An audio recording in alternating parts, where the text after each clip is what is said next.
शाह बिकते हैं, फकीर बिकते हैं, यहाँ सगीरो कबीर बिकते हैं। कुछ सरेआम कुछ पसे पर्दा, इस शहर में ज़मीर बिकते हैं। यहाँ तहजीब बिकती है, यहाँ फरमान बिकते हैं। ज़रा तुम दाम तो बदलो, यहाँ ईमान बिकते हैं। अस्सलाम वालेकुम, मैं हूँ चौधरी नासिर अली। आप देख रहे हैं Nasir Ali official YouTube channel. आज हम आपके साथ एक वाक़या शेयर करने वाले हैं। कज़न के साथ पिछले कुछ दिनों में एक छोटी सी ठगी हुई 35,000 रुपये। वो वाक़या आपके साथ शेयर करना है। रिश्तेदार है, प्रॉपर्टी डीलर है, दूर से रिश्तेदार है।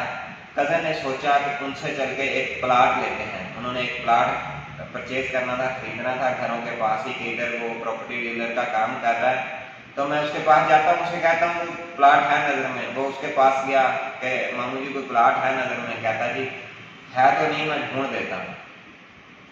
ये प्रॉपर्टी डीलर जैसे करते हैं, प्रॉपर्टी डीलर हजरात। उसने प्लाट उसकी नज़र में नहीं था। उसने एक दो और दोस्तों से पूछा वो प्लाट है? उन्होंने कहा जी बिल्कुल है। वो जाके मालिक से मिला, मालिक से पूछा उसने कि आपने प्लाट बेचना है? उसने कहा जी बिल्कुल बेचना है। कितने का बेचना चाह रहे हैं? उसने बताया जी मेरी डिमांड 2.5 लाख रुपया है। वो उसके साथ डील करने बैठ गया कि जिसको मैंने प्लाट लेके देना है वो मेरा रिश्तेदार है, मैं उससे कमीशन नहीं लूँगा। 2.5 लाख से ऊपर मैं जितने का प्लाट बेचूँ वो पैसे मेरे होंगे। तो मालिक मकान ने बेचना था, उसने कहा जी ठीक है, मैंने तो 2.5 का बेचना है, अब इससे ऊपर जितने का भी बेचें वो आपके होंगे। उसने आके कज़न को बताया, मेरे मामू के बेटे हैं, उन्हें आके बताया कि यार प्लाट मिल गया है, तो वो बेचना चाह रहा है। 2,70,000 रुपया उसकी डिमांड है। आ जाओ, मैं आपको उसके मुंह पे करवा देता। तो उसने डील तो पहले ही ऑलरेडी कर चुका था। कज़न और मेरे अब्बू दोनों चले गए उस मालिक मकान के पास। उससे जाकर डील हुई। डील हो गई थी 2,55,000 रुपये, यानी कि 7 मरले जगह थी। 2,55,000 में 35,000 रुपया उसका कमीशन बन गया। हालांकि उसने 1% कज़न से भी कमीशन ले लिया, वो भी 18,000 रुपया ले लिया, क्योंकि 18,000 के लगभग पेमेंट बनती है प्लाट की 2,55,000 के मरला के हिसाब से। और 35,000 रुपये की उसने ठगी भी लगा दी। जब हमने प्लान ले लिया, उससे तय हुआ हो गई, मालिक से गपशप हो गई। उसने बाद में बता दिया कि सर मुझे जो इसकी रियल पेमेंट मिली है वो 2,50,000 रुपया मिली है। जो ऊपर वाले हैं वो आप कह रहे हैं कि आपका रिश्तेदार है, उसने तो ऐसे आपके साथ ठगी कर ली। वो तो 5,000 रुपया फी मरला आपसे वो ले गया। अच्छा, वो हमने उसको भी पता चल गया, प्रॉपर्टी डीलर को, कि इनको पता चल चुका है कहीं से कि मैंने ठगी लगाई है। उससे हमने कई दफ़ा बुलाया।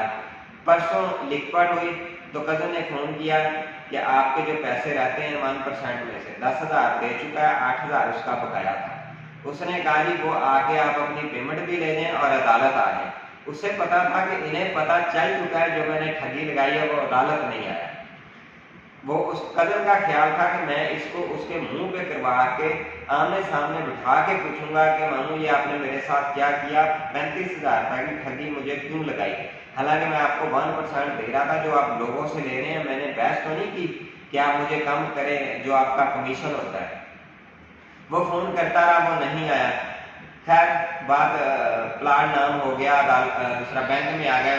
उस भाई को पेमेंट भी कर दी प्लाट की सारी, क्योंकि बयानों के बाद पेमेंट करनी होती है। कुछ लोग पहले भी कर सकते हैं, कुछ बाद में कर देते हैं। चेक हमने उन्हें लिख के पहले दे दिया था प्लाट का, पेमेंट करनी बाकी थी। वो कज़न साथ आया, मैं भी साथ आया। कज़न ने आके बैंक में बैठ के फ़ोन किया कि मामू मैं आपको इसलिए बुला रहा था कि आपने मेरे साथ 35,000 रुपये का फ्रॉड किया। वो कहता जी मैंने कोई फ्रॉड नहीं किया। उसने कहा जी आपने किया है, आप यहाँ पे आ जाएं, मैं आपको मकान मालिक के मुंह पे करवा देता हूँ। वो कहता जी मैंने प्लाट 2.5 लाख रुपए में जो आपके रिश्तेदार प्रॉपर्टी डीलर है उसे दिया है, उसने आपको आगे इतने का दिया, तो मैंने आपको मुंह पे करवाना है। तो वो प्रॉपर्टी डीलर कहने लगा कि भाई मैंने जितने का आपके सामने बिठा के बात करवाई है, मैंने कोई ठगी नहीं लगाई। वो कहता जी मैं मस्जिद में इस टाइम बैठा हूँ, नमाज मैंने पढ़ ली है, 2 नफल मेरे रहते हैं। आपको लगता है कि मैंने आपके साथ कोई फ्रॉड किया है या ठगी की है? आप मस्जिद में आ जाएं, मैं कुरान पे हाथ रख के हलफ देने के लिए तैयार हूँ कि वो बंदा झूठ बोल रहा है। वो बंदा हमारे सामने बैठा है, वो मस्जिद में बैठा हुआ है, तो कह रहा है जी मैं कुरान पाक पे हाथ रख के हलफ देने के लिए तैयार हूँ, जो आपके सामने बैठा है वो झूठ बोल रहा है, मैं सच बोल रहा हूँ। देखें 35,000 रुपए की खातिर उस बंदे ने अपना ईमान बेचा। इसलिए मैंने शुरू में शेर पढ़ा था कि यहाँ ईमान बिकते हैं, जरा तुम दाम तो बदलो।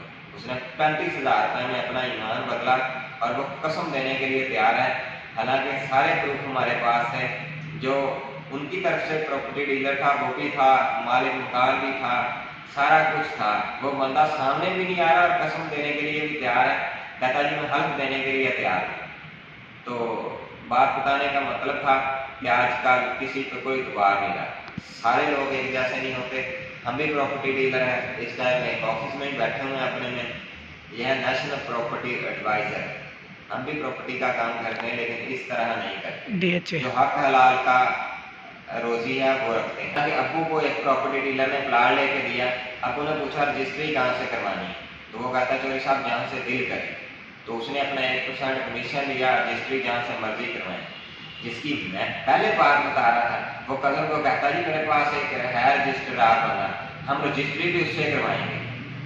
तो कजन कहता चलो ठीक है उससे करवा देंगे। उसने जाके पहले 4-5 बंदों को ऑफिस में मिला रजिस्ट्रार को, जो रजिस्ट्री करवा के देते हैं। वो मुख्तलिफ प्राइस बताए उन्होंने। एक बंदे ने 1,45,000 बताया, 1,27,000 रुपये कजन की एक बंदे के साथ डील हो गई। और जो रिश्तेदार था हमारा वो 2,30,000 रुपये में यही वाली रजिस्ट्री करवा के दे रहा था जो हमने 1,27,000 की थी। मेरी सब दोस्तों से रिक्वेस्ट है कि हक हलाल की खाएं, जो आपका 1% कमीशन बनता है। हम फाइलें और DHA में प्लाट वगैरह लेके देते हैं, अपना हक हलाल का 1% का कमीशन रखते हैं। और बहुत सारे प्रॉपर्टी डीलर हजरात हैं, जैसे मैं बता रहा हूँ, उन्होंने प्लाट लिया, वो हमारा कुछ नहीं लगता, लेकिन प्रॉपर्टी डीलर वो बहुत अच्छा था, उसने अपना 1% कमीशन लिया और उसने कहीं से कोई फ्रॉड नहीं किया। तो अच्छे लोगों को याद रखा जाता है, बुरे लोगों को कोई याद नहीं रखता।